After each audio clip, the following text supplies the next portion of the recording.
Père et du Fils et du Saint-Esprit, ainsi soit-il. Mes bien chers frères, en ce jour qui suit de près la grande fête de la Toussaint, de nombreux diocèses continuent de rendre hommage au Saint du ciel en fêtant aujourd'hui les saintes reliques. Tous ces héros de la foi, ces martyrs, ces ascètes, ces religieuses, ces défenseurs des droits de Dieu, nous pouvons les vénérer de si près à travers ces reliques.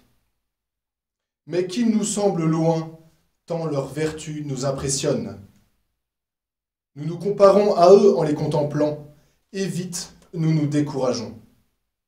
Comment espérer atteindre la force d'un saint Grégoire le Grand, la foi d'un saint Thomas d'Aquin, la charité d'un saint Vincent de Paul ou la douceur d'un saint François de Sales?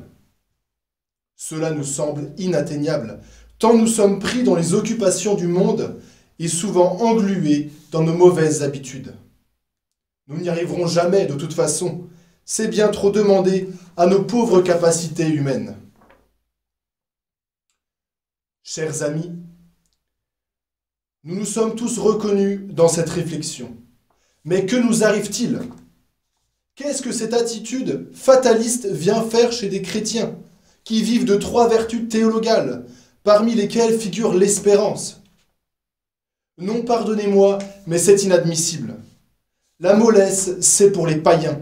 Ce n'est pas pour les baptisés qui ont reçu des armes si puissantes pour se sanctifier. Souvenez-vous des paroles terribles de l'Apocalypse. Ainsi, parce que tu es tiède et que tu n'es ni froid ni bouillant, je te vomirai de ma bouche.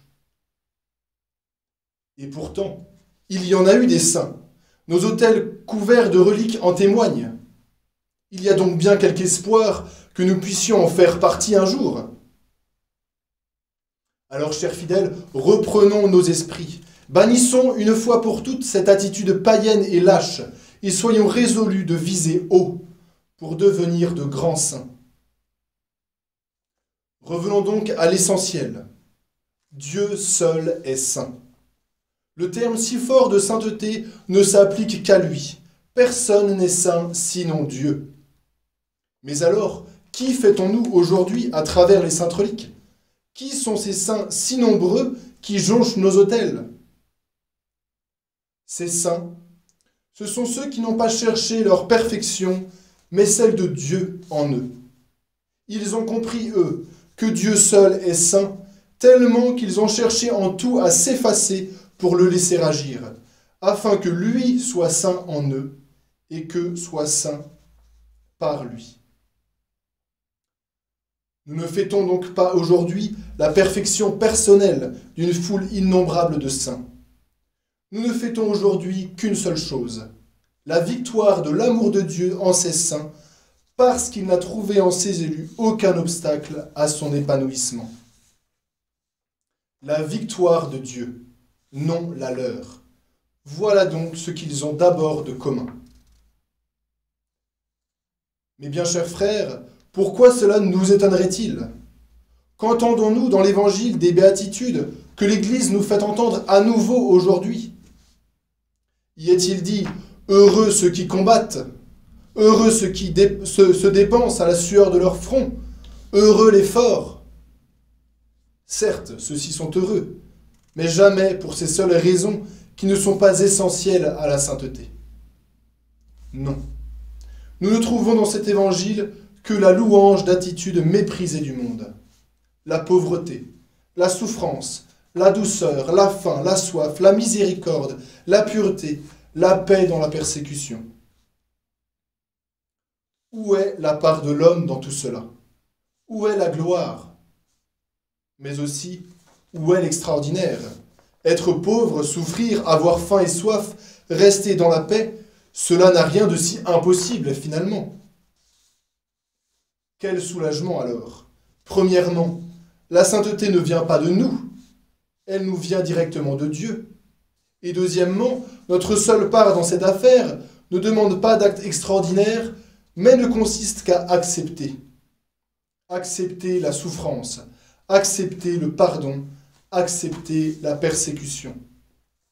Finalement, accepter de ne pas vivre comme le monde pour laisser Dieu prendre la place en nous et devenir notre sainteté. Cela change tout. Il n'y a donc rien à faire. Oui, enfin, non. Ne nous faisons pas d'illusions. Il y a bien une part qui nous est laissée dans cette affaire, car nous l'avions bien remarqué plus haut. Nous fêtons aujourd'hui la victoire de l'amour de Dieu en ses saints, parce qu'il n'a trouvé en ses élus aucun obstacle à son épanouissement.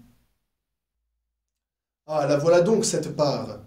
Nous n'avons certes rien à faire, mais de combien devons-nous nous défaire pour laisser agir l'amour infini en nous? Dieu est un Dieu jaloux. Il veut posséder tout le cœur de l'homme, ou bientôt il le laissera se perdre dans son amour déraisonnable des créatures. Si nous revenons à notre première réflexion, nous voyons bien quel était surtout le fruit de notre lâcheté. Nous pensons que la sainteté est inatteignable, parce que nous avons décidé de garder certaines attaches aux choses de ce monde. Nous n'avons pas le courage de nous en séparer totalement.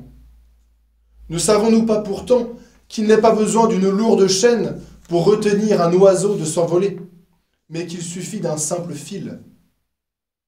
Peu importe ce qui nous retient, c'est déjà trop. Chers amis, la sainteté est donc une affaire de tous les jours, au cours desquels nous devons nous détacher progressivement de ces fils qui nous retiennent au sol. Mais ne nous décourageons pas, notre force vient de Dieu. Prions beaucoup pour recevoir sa grâce et faisons un examen de conscience sérieux afin de trouver et arracher sans pitié ces attachements qui nous empêchent de courir dans les voies de la sainteté. Cherchons ces attaches et débarrassons-nous-en sans hésitation. Tel a été le combat permanent des saints. Alors mes bien chers frères, soyons des saints, ne visons pas plus bas. Ils nous attendent et nous soutiennent, ceux que nous vénérons aujourd'hui. Confions-nous donc à eux et surtout à leur reine, la très sainte Vierge Marie, notre plus beau modèle de sainteté, ainsi soit-il. Au nom du Père et du Fils et du Saint-Esprit, ainsi soit-il.